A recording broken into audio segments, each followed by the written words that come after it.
So, hello and good morning once again. And now, of course, welcome to this morning's special session of Winning Together.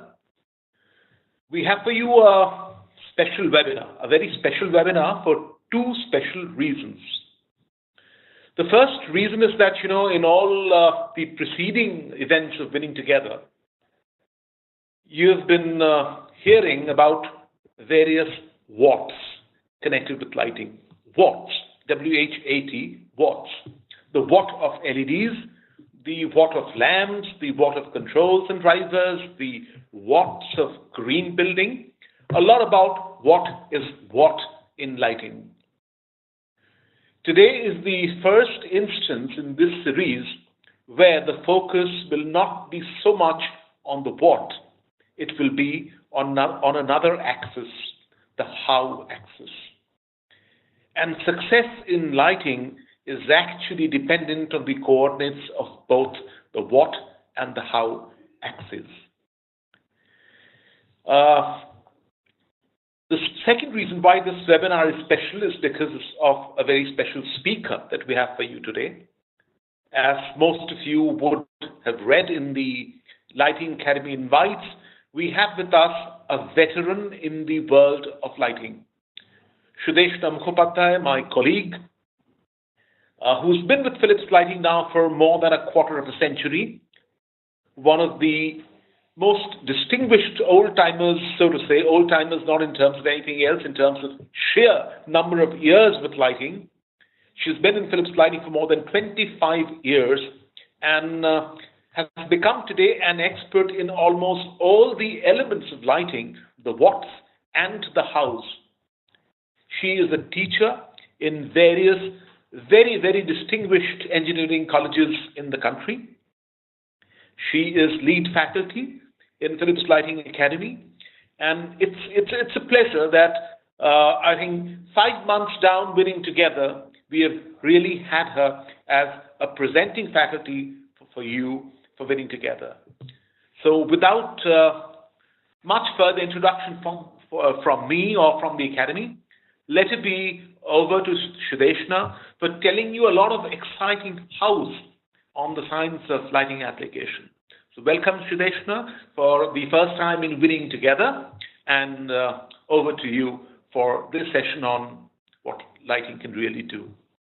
Thank you, Shomo, and a warm welcome from a very cold Delhi morning today. And I guess especially of those of you who are from the north of the country, although they can't hear me, I would expect a few more dial-ins happening at the later part of my session today.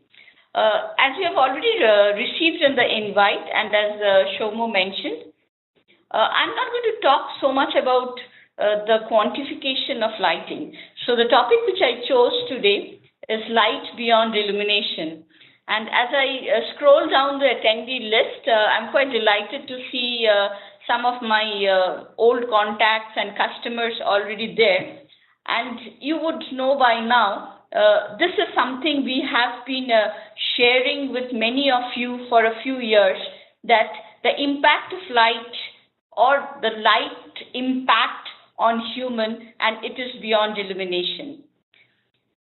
So today's discourse, and I hope to finish it off within an hour or so, would be primarily on this topic of light beyond illumination. Before I actually get into the topic, I just want to, this is all about reminding ourselves on the basics. So don't worry, I'm not going to talk about what the basics of light and light wave theory is, but my basic starts with the fundamental that how did we evolve as human beings? It's centuries ago when we talk about, as physicists, probably we talk about the Big Bang theory, but all of us grew in lighting and in light, daylight, darkness, without realizing the impact it has on ourselves and as human beings. So as we know, and as it's written in the Testament, God said that let there be light, and then there was light. And this light evolved from nature. Sun worship or daylighting is nothing new. I mean, much as it has evolved as a subject now, centuries ago, we as human beings evolved worshipping the sun, and that's something I would like you to remind yourself over and over again. Whatever we do through the day, how we perform, how we feel, it all is around the daylight and the sun movement. As I was driving down this morning, or rather driven down this morning to office, when I left my home in Delhi, it was quite clear. And as I entered Gurgaon, where my office is, it suddenly became foggy. And my entire mindset, my emotional response changed immediately as I was in a foggy road condition. So there is a significant difference and impact which the daylight and the sun movement creates in our system. So while we grew up in nature, as we evolved as human beings, as life progressed, we saw the growth, or what you can say, the usage of more artificial light sources. We started with wood fire. We moved on to oil, paraffin, and other types of light sources. But no matter what we do, we were still connecting it to daylight. If you just think yourself, every time we think of warmth or we feel warmth, we think of fire. Okay, and that is not to do only with the physical temperature, it's also with the visual appearance of the fire. So warm, yellow, a flame, a flicker, that has a sort of a coziness built around it. If I look back into history, and if we go back to our history books or your children's history books, anything to do with family connect was always around fire in the early days. Whether our predecessors came back from hunting, or whether people were huddled in their family work, it was all around a central fire which was lit, and people all congregated around it. So from fire, we moved on to an oil lamp, and that's how the evolution started. It all changed, and light became an industry, and all of us in the lighting manufacturing industry are, so much responsible for it. So when we started moving on to the artificial lighting arena, starting off with incandescent, ending up with LEDs today, we seem to have lost the connect between why we need light and what was light before all these things happened in 1891. So from 1891 to 2014, lighting industry went through a revolution. It's good for the mankind. It's good for the industry. We need to relook, for as in any other things, pause and relook that and introspect, is it good for us too? So how do we make this artificial lighting really, what you can say, replicate natural or daylight? And that's something we are going to, deliberate on, not in today's session, but in the days and years to come when you create your lighting concept and your lighting proposals. So it's again trying to connect back to where we really belong, and we belong to nature. It will take a few hundreds for our DNA to be muted to artificial lighting. Our DNA is still muted to natural daylight. We wake by the sunrise and we sleep by the when the sun sets. No matter what ethnicity you are, what race, what religion, which part of the world you belong to, you would see there is one common thing which unifies us, is this daylighting or daylight or the sun movement, in whichever way you would like to say. Nowhere in the world, especially human beings, everything we do starts with the sun movement. If we get up in the night and work, it's not taken as normal behavior. Usually you would visit a doctor there must be something which is not well in your system if you are in the habit of nocturnal working. So for all human beings, the unifying factor is the sun, the daylight, and the impact the daylight has on us. So while we have been deliberating always for the vision of I, there is also something which is called the vision of the brain. So we've been always taught that the eye sees, the brain also sees, and that also is what I'm going to talk about. It's between seeing and perceiving. There is a little difference between what you see and what you perceive. And for a human being, it's all about perceiving what is around us. So there is a paper which is available by Simia Zeki. She is a brain expert. She's a doctor by profession. A book which is called Vision of the Brain. For those of you who are interested, you could even Google it up. It's available also free on the internet. You could download a copy and read the book itself. I'm going to take you through a few slides. I use the slides during any conference or a face-to-face presentation. Unfortunately, I will not be able to interact with you, as I speak over here. As I show you some visuals, you would see that each visual probably has some uniform impact on all of us, or may even have divergent impact from all of us. A blue sky in general, or if I talk, makes people happy. To me, it makes me happy on a winter day. Probably does not make me so cheerful on a very hot summer Delhi day.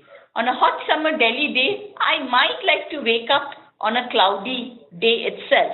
But on a winter day, I would like to wake up to a very blue sunny sky. I wish the sky was so blue.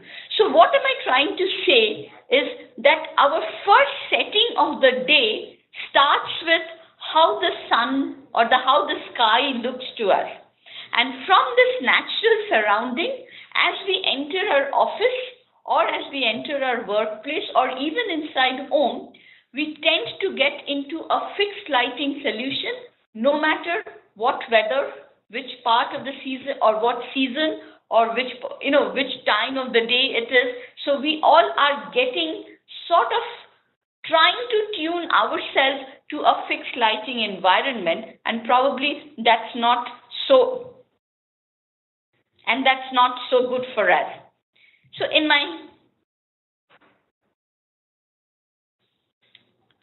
here is a image of a cloudy sky with somewhere a sun, with a little bit of a semblance of daylight, trying to peep in behind the clouds. Again, it creates a different type of emotion to different people out over here in general. This is again a scene of a setting sky. Most of these have been shots taken by me or some of my friends, whenever we've been traveling, to just see how the sky changes through the day, and also to give us a feeling how our moods also changes through the day.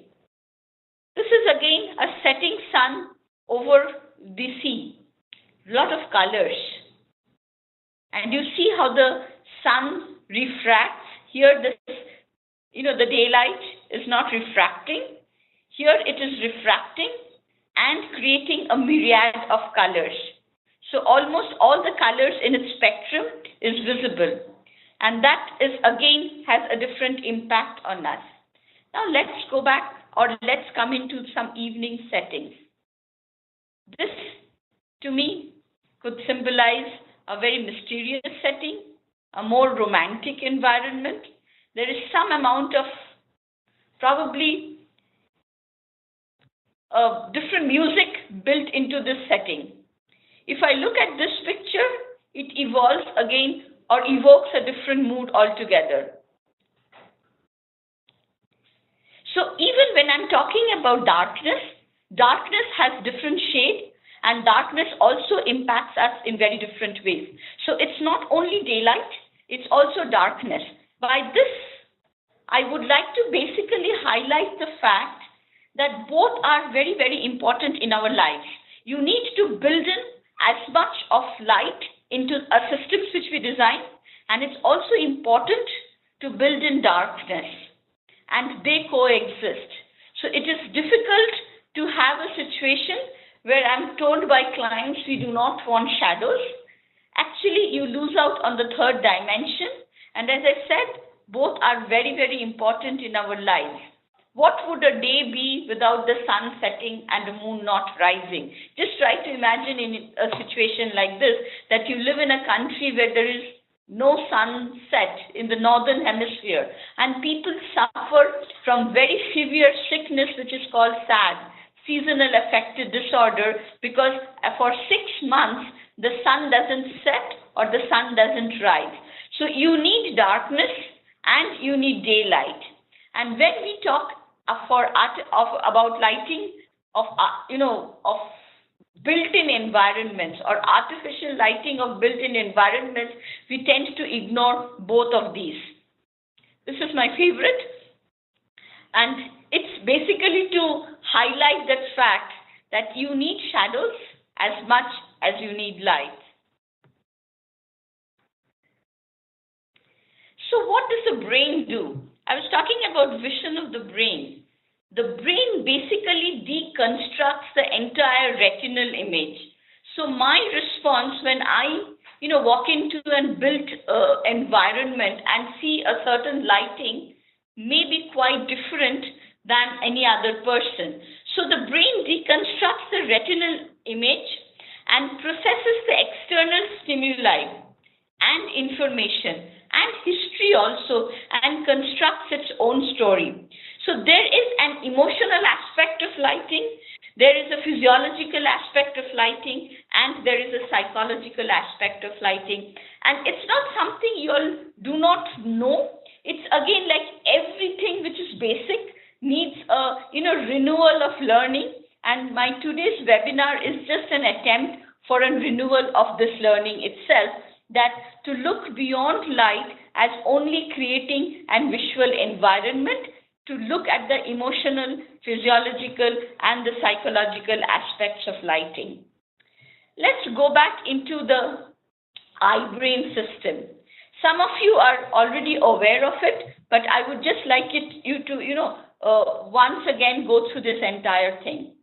Our eye, when it takes in light, so far for years together, we all related light to only a visual process. So if you see, I'm trying to use my pen. So if you see I just tried to take out the cells of the eye, the retinal part of it. So when light enters through our eye and falls into the retina, it connects to what is called the visual cortex of the brain. And this pathway we all know is called the visual pathway. I mean, we've been studying it from school, that the eye is like a camera, so you have an inverted image which goes through the visual pathway, and it processes it, and you then see the actual image in its rightful position. So it gets inverted and it gets converted over here. But we also know, and it's not very new, it's almost 15 to 20 years, now we know that there is also another pathway. So before I go to that pathway, I would also like you to highlight and remember two things. There are two parts of our retina which is responsible for vision, or two cells of our retina. One is the rods, which is for the night vision, and the cones for the day and the color vision. The cones require far more light to be activated than rods. So if in a situation you have, let's say in an office, if the lighting levels come down, the color vision of any human being will also be reduced. Many times I have been into situations discussing with architects and consultants where they would like to reduce the lighting level mainly for energy efficiency reasons, and that worries me a lot, because the more you reduce the lighting level, you are actually diminishing the high activity of the cones, which means most healthy human being, unless you're very young, you will see less colors, and that's not good for an emotional response. Just imagine sitting in an environment where the colors are not natural. Human being, the way we look is determined by how, the quality of our blood and the skin tone. So if you do not have good color color quality in the built environment, everybody will look pretty sick. And that's again not a very good and healthy environment. So even in the visual cortex, there you have to remember that the lighting level and quality both are important for the rod and cone activation. We only tend to think about the quantity of light, and most discussions whenever we are designing for a built environment is around lighting level. So while that is also important, because the lower you have your lighting level, and I will have slides to talk about it later, you would see the cone activation coming down and the rod vision, or what we call as a night vision. So if you recall my earlier slides, all the slides of a moonlit night was all black and white. There was no color in it because the colors seem to disappear in the evening. So while you're able to see and enjoy a moonlit environment, the colors disappear out of our lives during that point of the time. So even in the visual cortex and the eye, we have two types of processing which takes place, the rods and the cones. I spent a little more time on this because and especially in the days of LED, this becomes even more important. But what has made it interesting now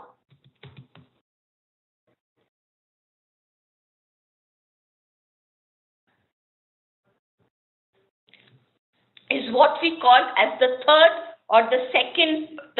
receptor or the second pathway. What you see in this color yellow is what we call as the non-visual pathway. This is the most important pathway because it connects the eye to the brain. And that's why I talked about the vision of the brain. So where is in the brain? It is in the pineal gland. So the pineal gland, and as Indians, we all know the importance of the third eye.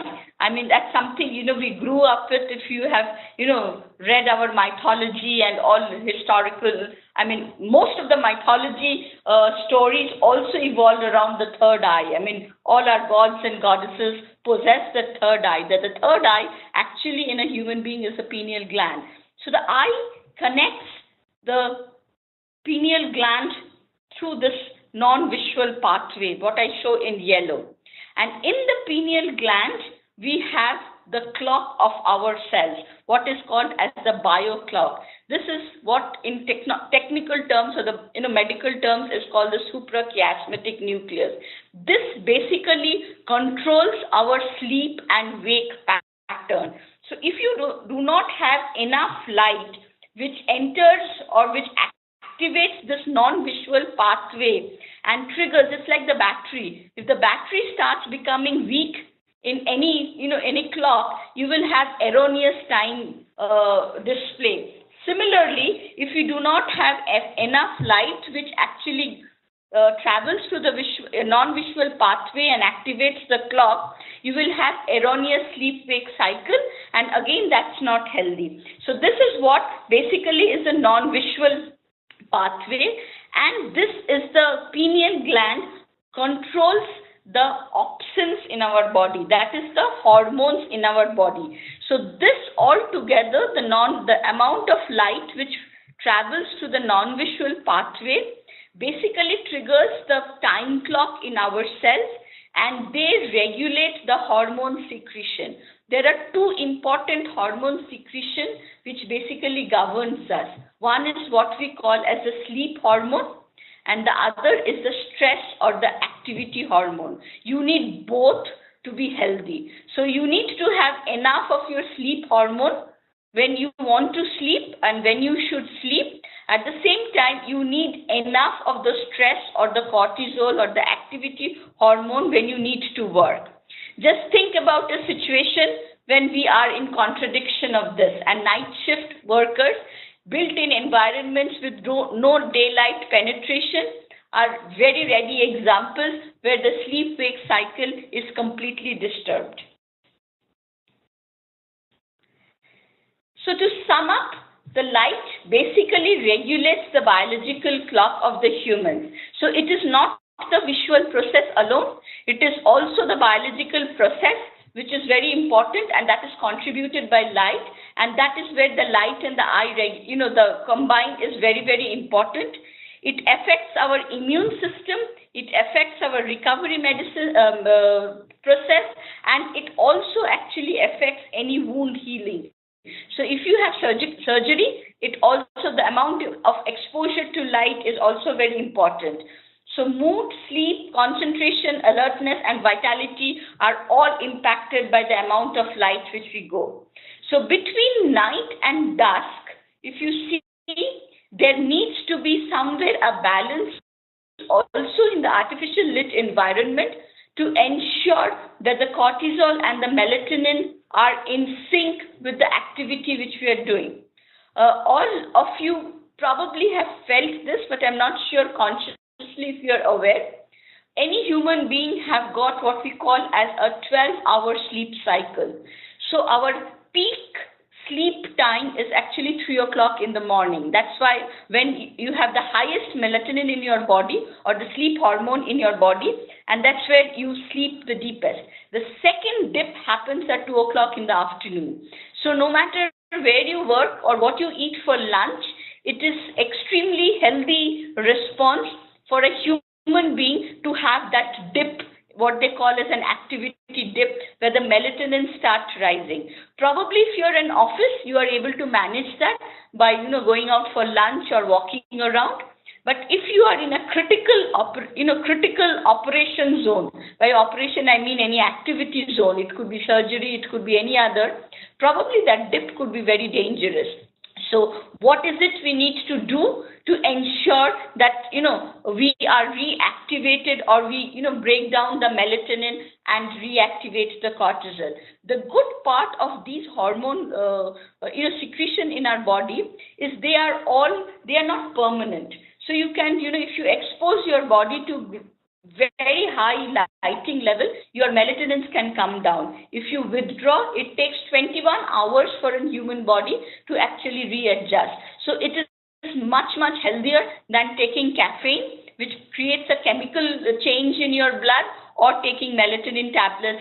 Some of us who probably used to do that before when we were doing transcontinental travel. But what's also interesting to note, that in different visual conditions, our eye response peak to different wavelength. This is something what our world was all about. All lighting engineers, designers, and practitioners of lighting, we followed what we call as the photopic curve, the CIE photopic curve. We knew that if any light source had its peak intensity around the green-yellow region, somewhere around 555 nanometers, the eye response was highest, and you would have the best energy efficient, the most energy efficient lamp, or the best response to any visual requirement. We also know now that during night vision, that is during low lux levels, where the rods are more activated or the cones are less active, this response curve is now shifted towards the left. So from a green-yellow region, the eye then sees a blue-green region more. And that becomes also the basis of why white light is now white light, in the sense that which has got more blue and green in the spectrum in outdoor environment, especially for secondary road lighting, because there you need visual recognition. What we now also know in the last 10 years, that there is now a third curve, which we call as the melanopsin curve, where this is how the eye sees the non-visual effect. So if you follow the yellow curve now, the eye peaks at blue. So there is a very, very significant... Yellow one has not shown up as yet. So let the screen be there when you talk. Okay. You can ask if they can see three curves. Yeah, I hope you are able to see three curves. Otherwise, you all can type in a question for the administrators. Yes, we can see. Okay. So the third curve, if you see, it is in contradiction with your photopic vision. So where the photopic vision is the lowest, the melanopsin response or the non-visual effect vision is the highest. So this is something, a challenge which is there in the lighting industry, that how do you really create a healthy, visually and biologically activated environment. And that is something is being now discussed and researched, and we expect in the next 2 years standards and recommendations to be tuned. You would see this non-image forming is still not released by CIE. It's by Dr. Brainard and Dr. Thapar of the Jefferson Medical College. So they have plotted it. It is under active consideration, and I will share the latest results, the latest recommendations shortly. So just to again sum up, in general, the indoor general lighting is not enough for bioresponse because mankind is evolved in outdoor lighting conditions. We are talking about office lighting standards of 500 lux. For really to have a healthy lighting environment, you need in excess of 1500 lux with a substantial blue content. So is it that the whole office would need to be lit up to 1500 lux with lot of blue in the spectrum? Probably not, but definitely there are ways and possibilities where we can integrate a working light and a healthy light. And it's also important to have this transition built in. So from daylight, you need to also tune your body to darkness, because in the evening, if you subject yourself to very high lighting level in excess of 500 or 700 lux, or with a lot of blue radiations, like if you go to discos and other cafes which has got a lot of blue light, it will also result in a sleep disorder condition. So it's important to have a transition built into the daylight, the electrical light, and the moonlight condition over here. There is another thing which I would like to remind all of you. As we age, the older we get, the less we see. It's actually good for us, as you age, you need to see less, hear less, and do less of activity, much good for us. But there is also another critical part of it. As we age, when our, the cataract, the cornea starts thickening, it starts absorbing a lot of much less of blue light, which is why elderly people suffer from more sleep disorder than young people. Young people, it is more self-induced discipline, let me put it that way, or the conditions. But as you age, it is imperative, or it is like almost logical that you start having sleep disorders, because as the cornea thickens, the cornea turns yellow, it absorbs a lot of yellow and it reflects the blue. And therefore, since you have less blue light coming into your system, you have a complete disarray of your cortisol melatonin cycle, and therefore you result in, and you have sleep disorders over here. So there is an immense non-visual power of light, and I would like to summarize in this slide. The circadian rhythm disturbances implicated in both the mental health care and metabolic syndrome. So there is a very strong emotional behavior impact with this, circadian rhythm. So if you do not have your right metabolism, your mental health is not perfect, and that's all connected to lighting. The good part of it, the light prevents and can even be used for treating circadian rhythm disturbance. Enough pilot has been done to prove that light can be used as a therapy. So daytime light enhances circadian amplitude and nocturnal sleep. It's important to get exposed to that. Evening light makes one sleep later. Morning light makes one sleep earlier. So if you're a morning person, you know that you sleep early as well. Light settings do improve mood and well-being, alertness and concentration. Two key application areas where we see light being used even as a therapy and a prevention mechanism is in offices, which brings in better alertness, mood, sleep and well-being. In healthcare, it's been used to even treat pain, delirium, depression and sleep, because pain and delirium is also connected with your metabolism and also your sleep and wake cycle, and definitely industries as well, and especially if you have night shift out over here. So if I now take this and connect to where we belong, it's important for us to look at lighting design in a more human-centric way. So that's basically what was the caption of today's presentation, is think beyond illumination. Think about the people who are going to work and connect the visual, emotional, and the biological need of the people.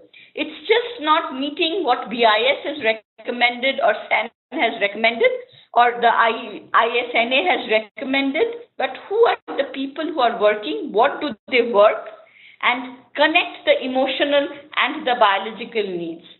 So while you would require light for visual and functional, which I call as light for sight, you need light for mind and light for body. And it is not metaphorical, which I mean. I'm meaning it in the truest sense, that if you do not have the right light quality or a biological active light, both your mind and body will be affected. And they are two large circles in the entire visual process. So when I talk about the vision of the brain encompasses the sight, mind, and body. And that's what the book actually talks about, that all these things processed together creates a healthy visual condition. A very quick recap to terminologies which we are all comfortable with as lighting people. Light definitely influences the way we perform. It is about visual comfort, task recognition, orientation, safety. But even in this area, it's not about illuminance at the task area. So I have listed out many other parameters of lighting which also enhances visual condition, and probably some things which we do not always take into consideration while we make a lighting proposal. It's about the illuminance of the task area. It's also about illuminance of the immediate surrounding. And is there a variation? So is my table and the corridor at the same lighting level? If you tend to have same lighting level, you basically flatten it out and there is no depth into the entire lighting composition. So you need to create those visual conditions. Color rendering is extremely important. I talked about it.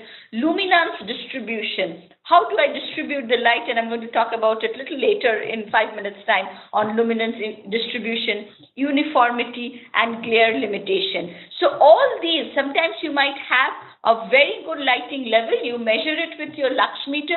You measure and say that, I am in compliance with the lighting level, and then you have people complaining about they are not comfortable. Why they are not comfortable? Because the luminaires chosen or the way they are arranged actually is causing glare. They can be reflected glare, they can be direct glare as well. So no matter, even if you meet your lighting level as per standard, you still do not provide visual comfort. And if you do not provide visual comfort, it influences the way we perform, and therefore visual conditions will also be impeded. The next is the emotional need of a human being. This is about mood and atmosphere. This has got nothing to do with lighting level. There are no standards which talk about this is how you are going to, achieve your mood. How do you choose your shirt every day or your dress every day when you leave for office? Pause and think about it. Does it reflect your mood of that day, the way you choose your color of your shirt or your dress? I choose my bags or shoes, even probably the lunch which you're packing. There are no standards to say that you must wear a certain color every day. Probably Friday dressing is one link to it. Why do you think we had Friday dressing?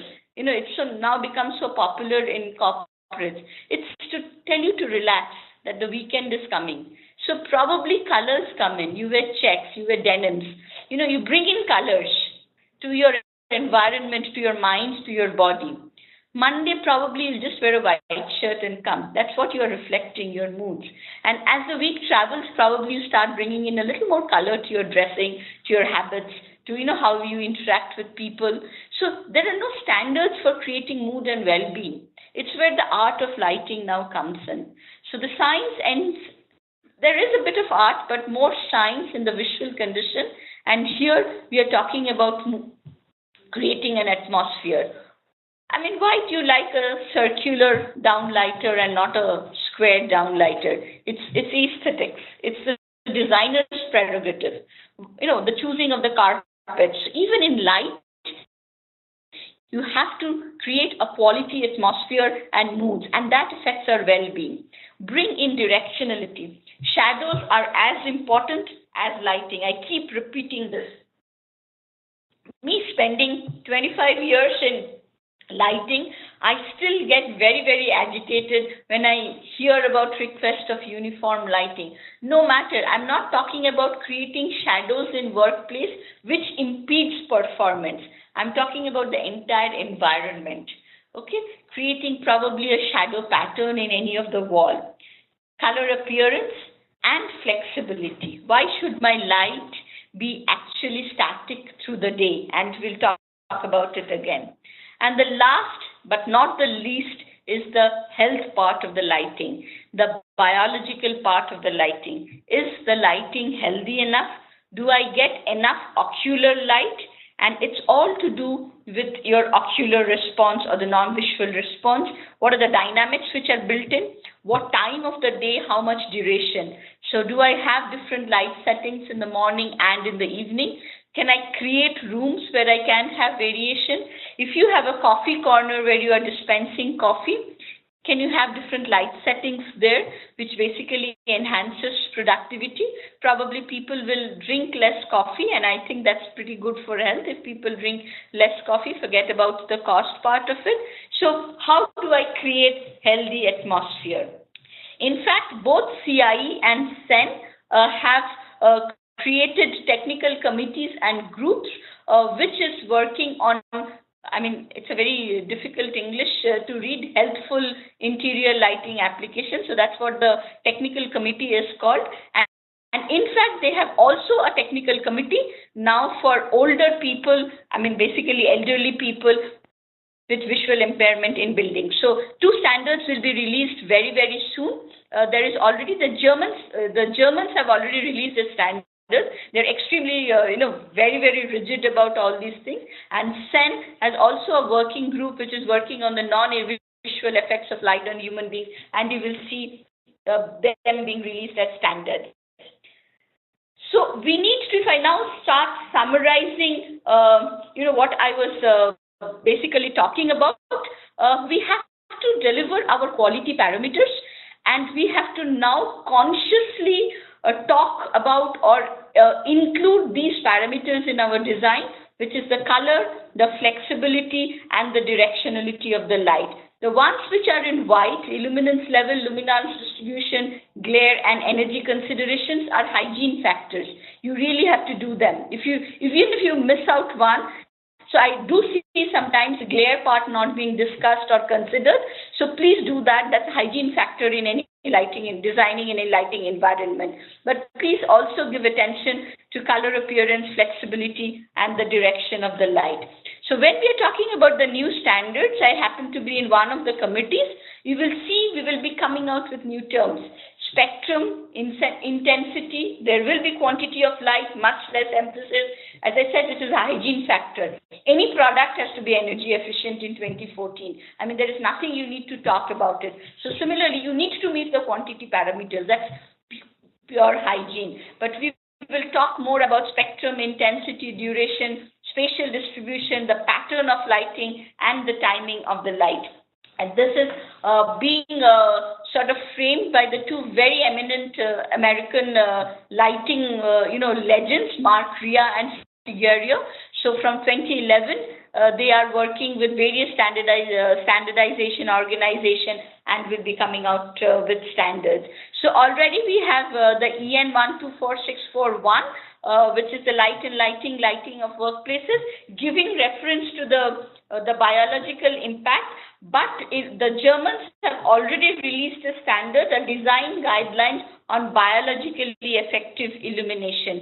So you could buy your copy online on the DIN specs. So we expect also the common European norms to be released very, very soon before the next CIE Congress, because the German has already released it. Coming to the last bit of my presentation, which is, sort of reconnecting with all of you on creating lighting atmosphere. I'm not going to talk about the visual effects of lighting. So how do we now really, now that we know that we have to create, light for mind and body, it's about creating an atmosphere. And while we create an atmosphere, there are 3 things to talk about or to consider. do not forget the people. So it starts with people. You are not lighting up for the desks or the walls or the carpets. It's the people who respond and connect to a lighting atmosphere. So what sort of people? Why I say people, it will depend on the age group. So if you are designing an office which is more youth-based, if you're designing an office which is a more creative, so people and activity domain. So if you're designing a media office, can be very, very different than a corporate headquarters, will be extremely different than an office block which is inside an industry. Although if you open the IS 3646, all will talk about 300, 500 and 750 lakhs. But would a media office look the same as a Google office or the headquarters of Wall Street, or probably the office block in a large industrial complex? You go to an NTPC or a Maruti, you will have an administrative block, which is huge. Their footprints can be huge. And I do see same type of solutions being used all across. And this is not the way to create the right lighting atmosphere for the mind and the body. Visually, they may still comply to, the glare standards and the office standards. As designers of lighting, no matter, whether you are in Philips or you are practicing on your own, this to me is the starting point. The people, the activity, and the cultural context. The cultural context of lighting is extremely important. How you choose your colors. Each color, each atmosphere has a cultural context as well. If you design an office in Japan or in Europe, they use whites. If you go to a Chinese office, I've been working in Asia for a long time, they have to have some reds in their offices. That to them is symbol of prosperity. So there is a cultural context of your light and lighting design, and specifically if you are going in for outdoor lighting design. So we will be moving to a new genre of lighting and terminology, where we will move away from lighting levels and glares and other terminologies, as I had just mentioned. And in this session, I would like you to take away a few things. Take away the factor that color is important, direction is important, spatial distribution is important, and modeling is important in lighting design. A few reminders on color and color aspects. Color influences us both psychologically and physiologically. Please remember, light is energy. I did not start with my usual electromagnetic wave slide to remind all of us that when you deal with light, you're dealing with energy. And the energy affects the body function, and that's something different than paint. So a colored light is a light spectrum, and each has its different energy level. If you see this, the graph, which is very symbolic on the right, so the red has much low energy level than the violet. So if you keep exposing yourself to, violets and blue, you're exposing yourself to a high energy lighting level. That has a different impact on our hormonal system than reds and oranges, which are much slower. So what we call as a long wavelength, or low frequency and your high frequency blue. So they will be different. So the color is not about only a psychological impact. A light color has a physiological impact because it has cortical activation. It impacts your autonomic nervous system and therefore your hormonal activity. And therefore, altogether, this is the vision of the brain. It has an emotional and an aesthetic association. Simple slides, just reminders.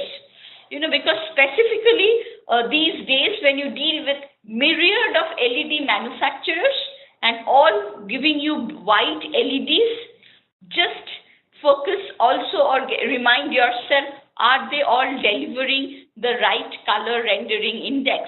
Because if you don't have the right color rendering index, if you look at the face of the girl on the right, you see what difference it makes to be exposed under a bad color rendering lamp and a excellent color rendering lamp.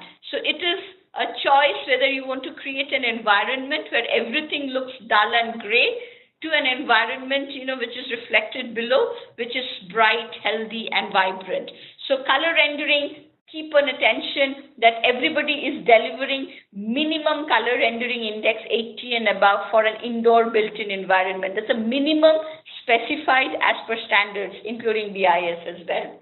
And color temperature also impacts the emotional response.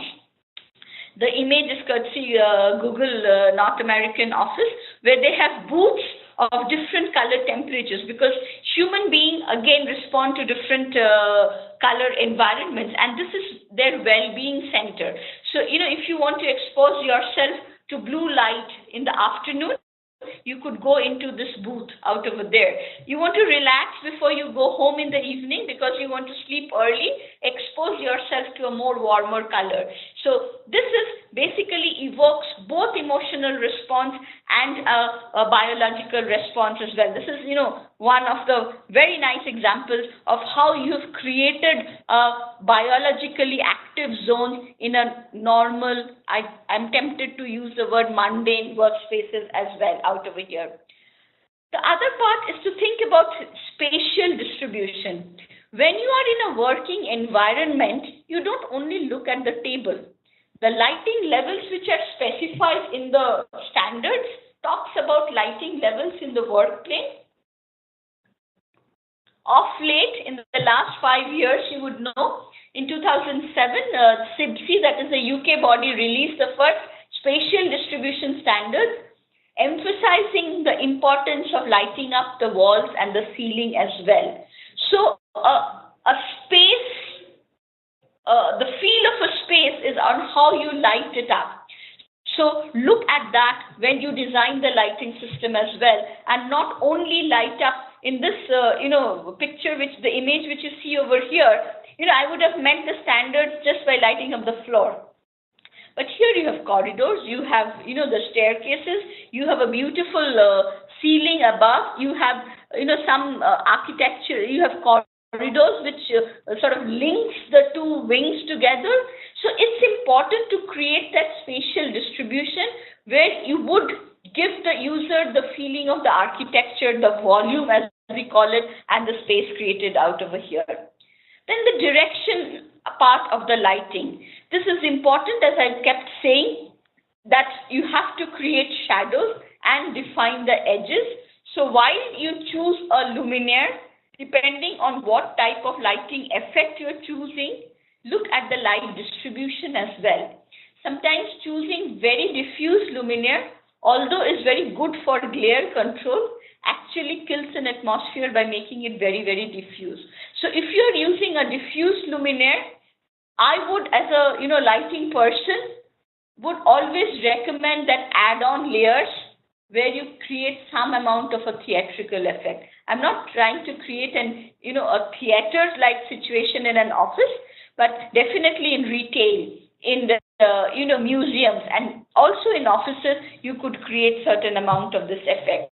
So it's not about only selecting a luminaire, it's also about how you position the luminaire. Of course, these are theater languages where you have key light, backlight, fill light, and uplight. But it is also very important that how you create a modeling effect with lighting. After all, human being is three-dimensional. And if you see the natural way of looking is about the nose casting a shadow. I mean, that's what I always share with all my colleagues, that if the nose is not casting shadow, you would feel that there is something unnatural about it. So it's important for everything, our face, our entire structure is three-dimensional. So we need to create that depth into the lighting itself. The last part of my presentation talks about the lighting systems. So we talked about, the visual part of lighting. We talked about non-visual part of lighting, emotions, and the biological effects of lighting. I talked about how important it is to also ensure that you have the right lighting level, because that's hygiene factor for cone activation, to have the right light color quality, so both color temperature, primarily color rendering index, to create a more comfortable lighting atmosphere. We talked about modeling, we talked about creating shadows, and now I talk about lighting systems. More often than not, for reasons of cost or simplicity in execution, we all tend to go into what we call as a generalized lighting system or a primary lighting system. The generalized lighting system at best can be a combination, I see these days, of a direct indirect lighting and some amount of local lighting. So when I talk about building layers, it's not about building different type of general lighting system, which is evident in this slide. The first one is a very basic, where you have only lights from the ceiling, recessed or suspended or whatever it is. Then you have a combination of only indirect lighting system, and then this is a combination of a local lighting and a general lighting system. So whether you do it by indirect lighting methods or direct lighting methods, by linear light sources or point light sources, it creates a difference in character, but these are basically general lighting system. Some example of localized lighting system, where the lighting solution is driven by the furniture location, less flexible, but also creates a certain amount of character to it. And this is a combination which to me is an ideal way to at least design a space. But what I would like to actually highlight here is creating the second layer, or what is called as a second lighting system. There are various ways to create the second lighting system, or the second layer or the secondary lighting system. It could be accent lighting, effect lighting, architectural lighting, mood lighting, and decorative lighting. This to me is a designer's choice. No standards, no recommendation. These are the areas which is beyond illumination. So illumination, when I chose my topic, it's illumination. The reason I say beyond illumination is to look at the non-visual effects, and even within lighting to look at something else which is not a contributor to the lighting level itself. Various examples: accent lighting, effect lighting. These are some things which can be very easily incorporated in an office. Creating scallops in the wall, creating patterns into the ceiling. I'm not recommending the one below for an office lighting situation, but definitely for a cafeteria, for probably you would have game rooms in many of the offices, and why do we have to go and put downlighters out over there? I mean, you can always create different effects. Creating differences in corridors. Corridors and lift lobbies are usually high-stress areas. One is sometimes you do not know metaphorically also what is at the end of the corridor. So if you're designing offices with very long corridors, that's usually painful walking. So creating interesting lighting effects always aid that. And secondly, waiting in the lift lobby is the most stressful part of it. You would see, you would notice very interesting human behavior when you wait at the lift lobby. So, creating interest points. These are basically entrance and exit areas of an office. So you could use a lift lobby very effectively as a bio zones in your office. Probably have very bright blue light in the morning and have a warm light in the evening. So it also signifies start of the day or the start of the office and the closure office. Creating mood-based office, as I've been talking about. Time of the day, seasonal and event-based. This is an picture shot of our cafeteria in our headquarters in the Netherlands. This space is used for as a cafeteria, as a town hall, as birthday celebration, as award ceremonies. So depending on what the function is going to be, they can create a different lighting effect. They have different lighting settings during winter, during Christmas, during Valentine's Day, during summer breaks, during fall season. So everything which is connected to nature, every event which has got somewhere an implication of a change in the weather outside is replicated in lighting in this space out over here. And we did a survey with the non-lighting, Philips has got healthcare and other sectors as well, and we had extremely positive feedback from them. Highlighting the architectural elements in the offices, the coves, columns, and the stairs. Some areas which we tend to ignore. So stairs can be made also very, very interesting. Columns, they are always my favorites in any office space. Structurally, you've got to live with columns. They create shadows. So why not create some points of interest with these columns out over here? And in this example, where light itself is a focal point of attraction. So here it is not the lighting, but the light itself basically is an attraction, and they can be used in many built areas itself.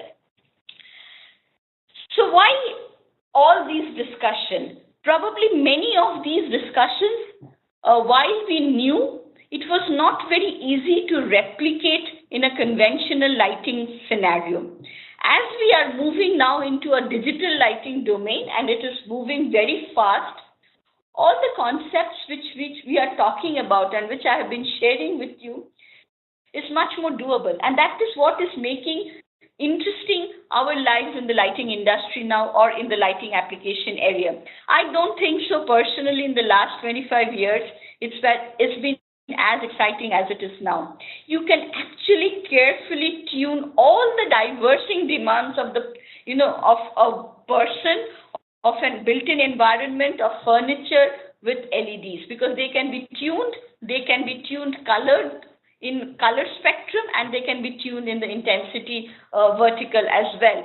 And that brings in a lot of flexibility in terms of design and implementation itself. Before I end and open up for questions, I would just like you to remind of a few quotes I have taken from designers all over the world. About 3 years ago, I was involved in a global workshop which is called the Working People Life, where designers, and that's where I bring in the cultural context, where designers all over the world congregated together in Shanghai, and they shared with us what they think about an environment. And these are some about the quotes which really had an impact of me as a lighting individual. I just read it out for simplicity's sake. Our atmospheres affect us, whether in a positive or a negative way. Creativity flows more naturally, and I'm more of who I am in this atmosphere. It's not about just lighting being good, it's about integrating it with architecture. I am a better designer when I'm inspired or find ways to inspire myself. When I'm full of life, I'm more productive. I'm learning to create an environment around myself that nurtures the creativity.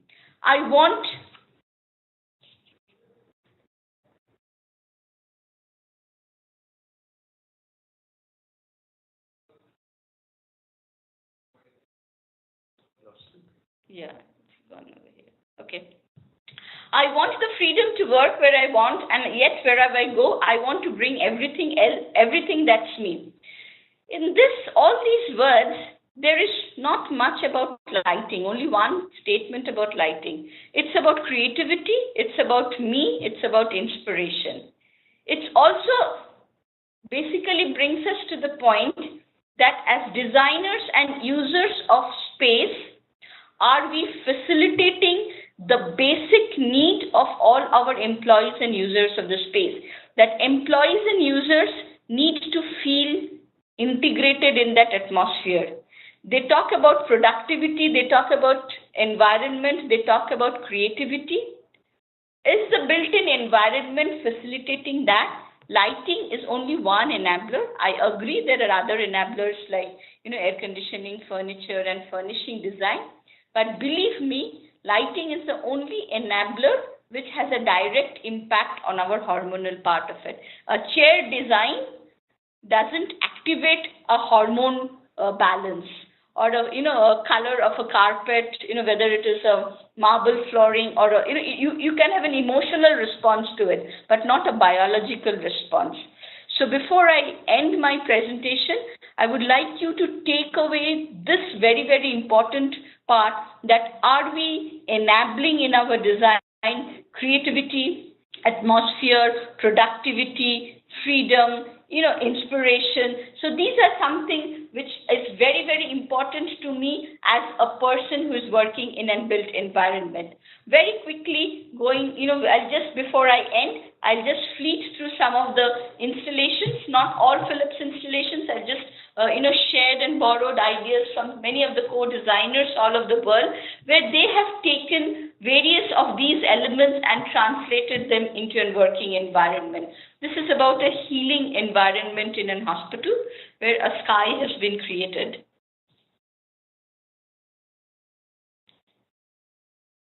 And we have seen healing time is much better, much faster rather, where we have been using this type of a solution out over here.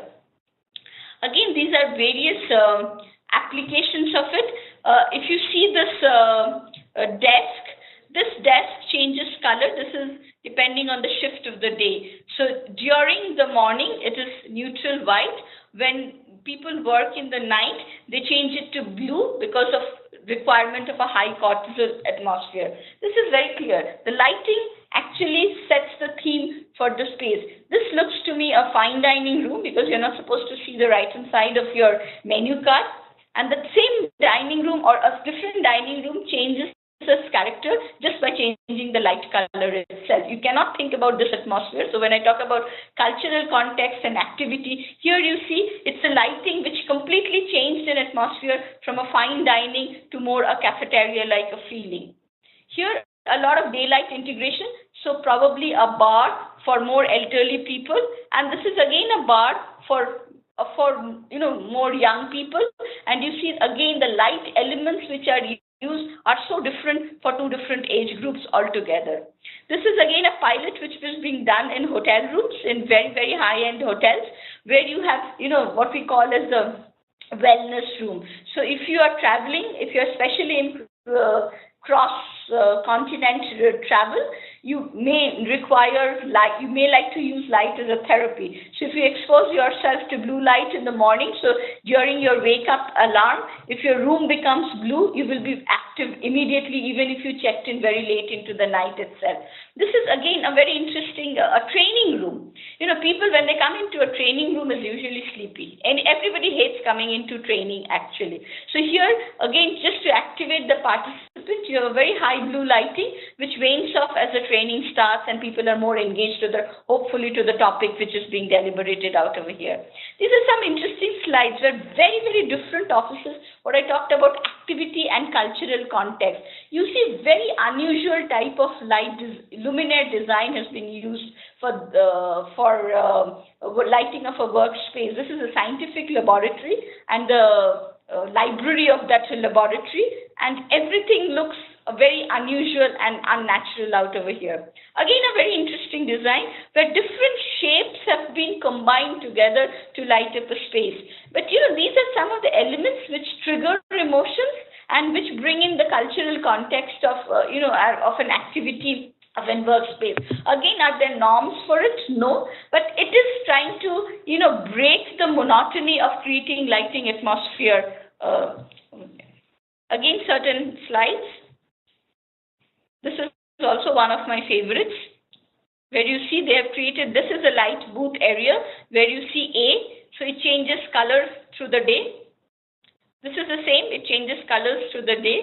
So you could create various light booth areas, or what we call as the light shower areas. Also, you can, create in office spaces, which basically are not only physical breaking the monotony of space design, but actually, enabling a better biorhythm. Let me put it that way. This is in a kitchen in a super 5-star, where they also have morning and evening settings for the chefs. So they want them to deliver the right quality of food, even if somebody orders at 4 o'clock in the morning. So you have a morning and an evening setting for them. Again, similar concept taken for, lighting as communication for external areas.